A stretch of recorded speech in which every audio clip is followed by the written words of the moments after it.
अगर आप एक हिंदू हैं तो सब्सक्राइब करें इस चैनल को और बेल नोटिफिकेशन को ऑल पर लगाएं ताकि आप आने वाले वीडियोस की नोटिफिकेशन मिस ना कर पाएं।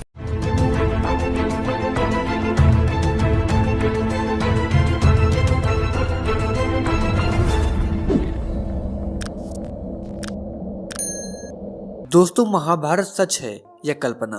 कुछ लोगों का कहना है कि महाभारत और गीता का उपदेश सिर्फ लोगों के मन की बनाई बातें हैं, पर लगातार मिलते गए पुरातात्विक और वैज्ञानिक सबूतों ने लोगों को अपने मन की बातें बदलने पर मजबूर कर दिया। आज हम महाभारत से जुड़े 10 ऐसे सबूत दिखाएंगे। उसके बाद निर्णय आपका होगा कि क्या महाभारत सच में थी या फिर एक कल्पना है। तो दोस्तों, मेरे साथ इस वीडियो में आखिरी तक बने रहिए। यदि आपने अभी तक वीडियो को लाइक नहीं किया है तो देर किस बात की, वीडियो अभी लाइक करें और चैनल को सब्सक्राइब कर लें। दोस्तों, महाभारत होने का पहला प्रमाण है खगोल शास्त्र। महाभारत का उद्योग पर्व बताता है कि महाभारत के युद्ध से ठीक पहले भगवान श्री कृष्ण हस्तिनापुर गए थे जब चंद्रमा रेवती के नक्षत्र में था। हस्तिनापुर जाते समय कृष्ण भगवान ने रास्ते में एक जगह रुककर विश्राम किया था, जिस जगह का नाम वृक्षथला था। उस दिन चंद्रमा भरानी नक्षत्र में था, जिस दिन दुर्योधन ने कृष्ण भगवान के सारे प्रयासों को नजरअंदाज करके रुख मोड़ लिया था। तब उस समय चंद्रमा पुष्य नक्षत्र में था। इंडियन एस्ट्रोनॉमिकल कैलकुलेशन से हम उस समय की घटनाओं की डेट को भी पता लगा चुके हैं जिस दिन वो सब घटित हुआ था। दोस्तों, हमारा अगला प्रमाण है कुरुक्षेत्र। ये बात तो हम सभी जानते हैं कि महाभारत का युद्ध कुरुक्षेत्र में हुआ था, जो आज भी हरियाणा राज्य में स्थित है। कहा जाता है कि उस समय तबाही ला देने वाले युद्ध में बहे खून की वजह से वहां की धरती लाल हो गई थी। पुरातात्विक विशेषज्ञ ने माना है कि महाभारत घटना सच में घटित हुई थी, क्योंकि उस जगह पर लोहे से बने तीर और भालों को जमीन में गड़ा पाया गया, जिनकी जांच पड़ताल करने पर उन्हें 2800 ईसा पूर्व का माना गया है, जो कि लगभग महाभारत के समय काल के ही हैं। दोस्तों, अगले प्रमाण हैं आज के न्यूक्लियर वेपन। दोस्तों, महाभारत में आपने ब्रह्मास्त्र नाम के भयानक अस्त्र शस्त्र के बारे में सुना तो होगा ही। यही शस्त्र धर्म और सत्य को बनाए रखने के लिए ब्रह्मा द्वारा बनाया गया एक बहुत ही विनाशकारी परमाणु हथियार था। माना जाता है कि ये अचूक और भयंकर अस्त्र होता था, जिससे केवल दूसरा ब्रह्मास्त्र ही रोक सकता था, और जो इसको छोड़ता था वही इसको वापस लेने की क्षमता रखता था। रामायण में भी लक्ष्मण ने जब मेघनाद पर ब्रह्मास्त्र से प्रहार करना चाहा तो भगवान श्री राम ने लक्ष्मण को ये कहकर रोक दिया कि अभी इसका उपयोग करने का सही समय नहीं है, क्योंकि इससे सारी लंका तबाह हो जाएगी और बेकसूरों की जान चली जाएगी। इस प्रकार ये अस्त्र किसी गिने चुने योद्धाओं के पास ही होता था।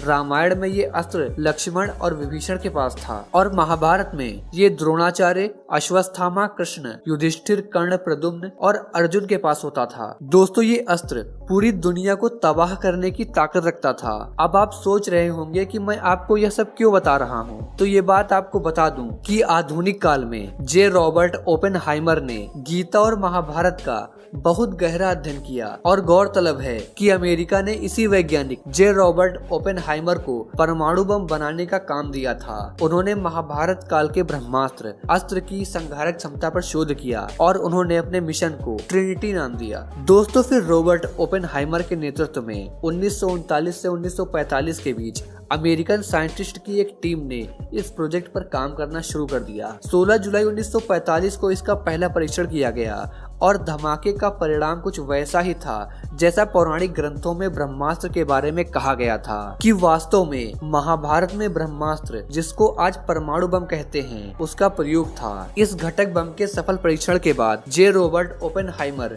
गीता का श्लोक पढ़ते हुए रोने लगे। जिन्होंने आज के परमाणु बम का आविष्कार किया, वे वैज्ञानिक खुद इस बात को मानते हैं कि महाभारत हुआ, और हमारे देश के कुछ धर्म विरोधी लोग हमारे इस महान इतिहास को, धर्म युद्ध को एक कहानी मात्र मानते हैं। दोस्तों, हमारा अगला प्रमाण है महाभारत में दिए गए छंद। ये कहना बिल्कुल ही गलत होगा कि महाभारत में लिखे गए लेख काल्पनिक हैं। ऐसा लोग इसलिए सोचते हैं क्योंकि उन्हें लिखे जाने का तरीका एक कविता की तरह है, और उन्हें पढ़ने पर वो एक कविता जैसे लगते हैं। पर उस समय ये रिवाज था कि हर चीज को कविता के तरीके से लिखा जाता था। यहाँ तक कि गणित यानी कि मैथमेटिक्स के फॉर्मूलों को भी कविता की तरह ही लिखा गया था। दोस्तों, अंग देश के प्रमाण। कुंती के सबसे बड़े बेटे दानवीर कर्ण अंग देश के राजा थे, जो उनको दुर्योधन द्वारा उपहार स्वरूप भेंट किया गया था। उस समय का अंग देश आज उत्तर प्रदेश में गोंडा जिले के नाम से जाना जाता है। साथ ही जरासंध द्वारा अपने राज्य के कुछ हिस्सों को कर्ण ने जीत लिया था, जो आज बिहार के मुंगेर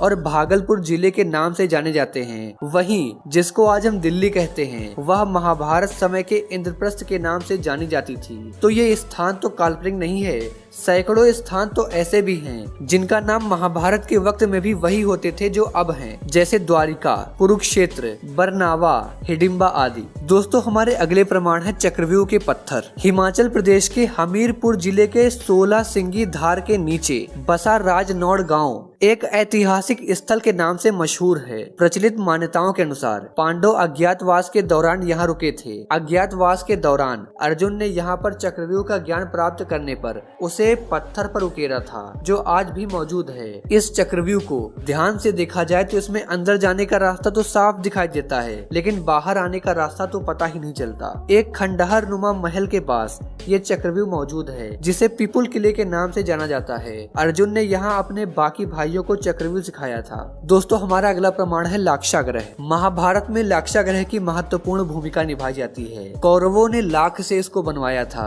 और इसमें पांडवों को जिंदा जलाने की साजिश रची गई थी, लेकिन सुरंग के माध्यम से पांडवों ने निकलकर अपनी जान बचाई। यह वर्णावत नाम के स्थान पर बनाया गया था। दोस्तों, महाभारत का अगला प्रमाण है श्रीमद् भगवत गीता। दोस्तों, जिन्होंने श्रीमद् भगवत गीता पढ़ी होगी उन्हें अच्छी तरह से पता होगा कि उसमें अधिकांश श्लोक सिर्फ 2-2 लाइनों में लिखे गए हैं, और अगर आप किसी भी एक श्लोक को पढ़ें, समझें, तो ये श्लोक बिल्कुल कम शब्दों में और बहुत अधिक बातें कह देते हैं, मानो गागर में सागर। और जितनी गहरी बातें उसमें लिखी गई हैं, तो ये बातें किसी सामान्य पुरुष द्वारा बिल्कुल नहीं लिखी जा सकती। आज मानव सभ्यता बहुत विकसित हो चुकी है, लेकिन आज भी गीता में जो ज्ञान है वो अकल्पनीय और अद्वितीय है, जिसे एक सामान्य व्यक्ति का दिमाग नहीं सोच सकता। कोई महान पुरुष या भगवान ही कह सकता है, और यह इस बात का सबूत है कि भगवान श्री कृष्ण थे और उन्होंने गीता का वाद संवाद अर्जुन के साथ किया था। तो इसलिए अर्जुन भी थे, और अर्जुन थे तो फिर पांडव भी थे, और पांडव थे तो महाभारत भी हुआ था।